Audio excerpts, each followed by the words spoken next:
বন্ধুরা, গরমকাল আসতে না আসতেই বাড়িতে প্রচুর মশা হয়ে যায়, আর মশার কামড়ে আমরা অস্থির হয়ে পড়ি, যার জন্য বাজার থেকে কয়েল, রিফিল, আরও না জানি কত রকমের কেমিক্যাল স্প্রে ইউজ করে থাকি, যা কিনা আমাদের হেলথের জন্য খুবই ক্ষতিকর।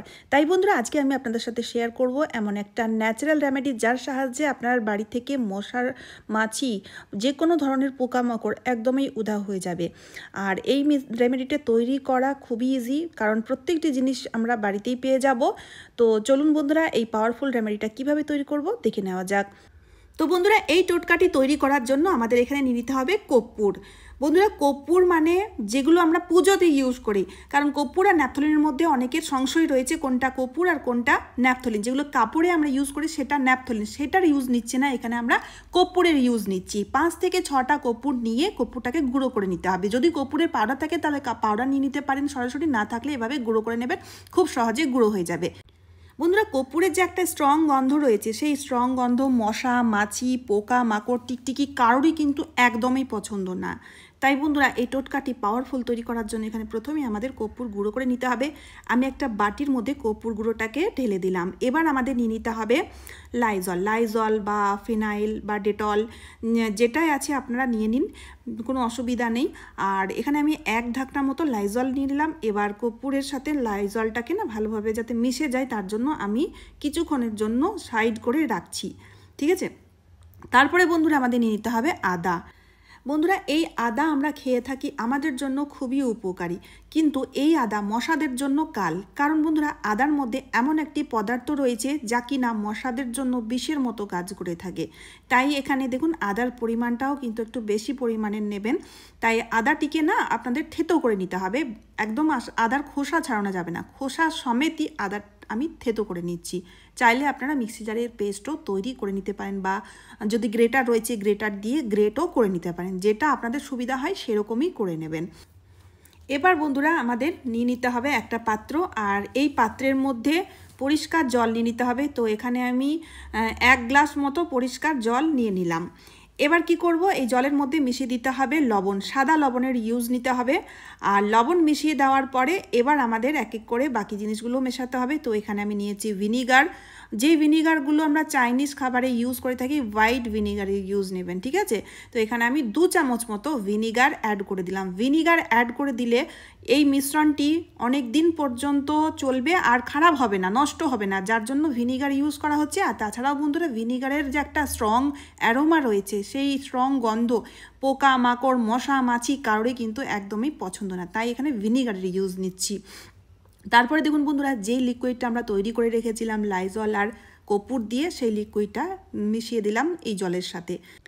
এবার আমাদের এই থেতো করা আদাটাকেও মিশিয়ে দিতে হবে। বন্ধুরা, এই টোটকাটি তৈরি করা দেখুন কতটা সহজ, আর বেশি কিছু করতে হবে না, শুধুমাত্র একটা প্রসেস করতে হবে। তো যখন দেখবেন সবগুলো জিনিস দেওয়া হয়ে যাবে, ভালোভাবে এভাবে চামচের সাহায্যে মিশিয়ে নেবেন। মিশিয়ে নেওয়ার পরে গরম করে নিতে হবে, গ্যাস অন করে ভালো করে একটু ফুটিয়ে নেব, 1 থেকে 1.5 মিনিটের জন্য ফুটিয়ে নিতে হবে। যে দেখবেন এভাবে ভালোভাবে ফুটে গেছে, তখন গ্যাসটিকে বন্ধ করে দিতে হবে।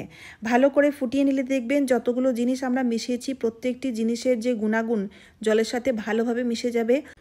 আর দেখবেন বন্ধুরা, এই টোটকাটি রান্নাঘরে তৈরি করার সময় এতটা স্ট্রং গন্ধ বেরোবে, এতটা স্ট্রং অ্যারোমা বেরোবে, যার কারণে দেখবেন আপনার আশেপাশে একটাও মশা আসবে না, এতটা পাওয়ারফুল টোটকা, ঠিক আছে। তো এবার কি করতে হবে, গ্যাসটিকে বন্ধ করে নামিয়ে নিলেন। নামিয়ে নেওয়ার পরে ভালো করে ঠান্ডা করে নেবেন, ঠান্ডা করার পরে ছাঁকবেন, ঠান্ডা করার পরে ইউজ করতে হবে। তো এবার দেখতেই পাচ্ছেন আমি ছাঁকনি দিয়ে ছেঁকে নিয়েছি, ভালো মতো করে ঠান্ডা হয়ে গেছে।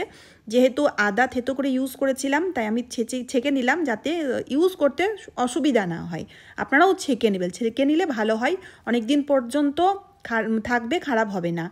আর এমনিতে ভিনিগারের ইউজ করা হয়েছে, যার ফলে এই মিশ্রণটি আপনারা নির্দ্বিধায় 1 থেকে 1.5 মাস রেখে ইউজ করতে পারবেন, একদমই খারাপ হবে না, নষ্ট হবে না। ফ্রিজে রাখার দরকার নেই, বাইরেই রাখবেন। আর যখন খুশি, যেভাবে খুশি আপনারা ইউজ করতে পারবেন। কিভাবে ইউজ করবেন সেটাও কিন্তু আমি আপনাদের বলে দেবো। তো এখানে দেখুন, আমি এই সলিউশনটাকে স্প্রে বোতলের মধ্যে ভরে নিয়েছি। স্প্রে বোতলের মধ্যে ভরে নিলে সবচেয়ে বেশি সুবিধা হয়, আমরা যেখানে খুশি স্প্রে করতে পারবো। আর গরমকাল পড়তে না পড়তেই দেখবেন বাড়িতে প্রচুর মশা হয়ে যায়। তো সকাল সন্ধ্যা দুবেলায় বাড়ির কোনা কানাচেতে এই স্প্রেটাকে ভালো মতো করে ছড়িয়ে দিতে হবে।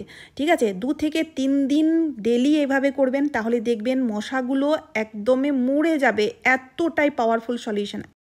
আর রাত্রেবেলায় ঘুমোতে যাওয়ার আগে বিশেষ করে বেডের নিচগুলোতে অবশ্যই স্প্রে করে দেবেন, কারণ এই বেডের নিচগুলোতে মশাগুলো বসে থাকে, আর যেই লাইট অফ হয়ে যায় তখন তারা রাত্রিবেলায় আমাদের ঘুম হারাম করে দেয় কামড় দিয়ে দিয়ে।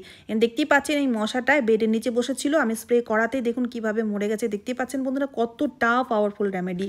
ঠিক একইভাবে বন্ধুরা জানলার নেটগুলোতে, পর্দাগুলোতে, বাড়ির কোনা কানাচিগুলোতে সব জায়গাতে স্প্রেটা করে দেবেন। সকালবেলায় একবার করবেন, রাত্রিবেলায়, তাহলে দেখবেন বন্ধুরা আপনার বাড়িতে যত মশা রয়েছে মশাগুলো মরে যাবে। কারণ বন্ধুরা আদার মধ্যে যে ঝাঁঝালো পদার্থটি রয়েছে, যেটা মশার বডিতে গিয়ে বিষের মতো কাজ করে থাকে, মশাদের জন্য এই স্প্রেটা একদম কাল হয়ে যায়। এতটা পাওয়ারফুল সলিউশন।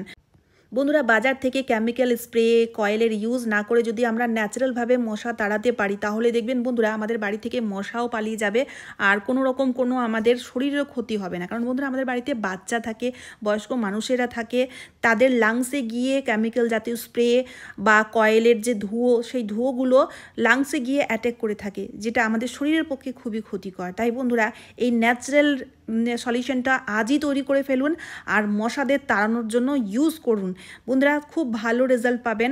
তাই দেখুন বন্ধুরা এরকমভাবে প্রত্যেকটি জায়গা টার্গেট করে করে, প্রত্যেকটি জায়গা মনে করে করে ভালো মতো করে এই সলিউশনটিকে স্প্রে করে থাকুন। মেন গেটে অবশ্যই স্প্রে করবেন, কারণ বন্ধুরা মেন গেট খুলতে না খুলতেই আপনারা দেখবেন মশা হুড় করে বাড়ির ভেতরে ঢুকে পড়ে।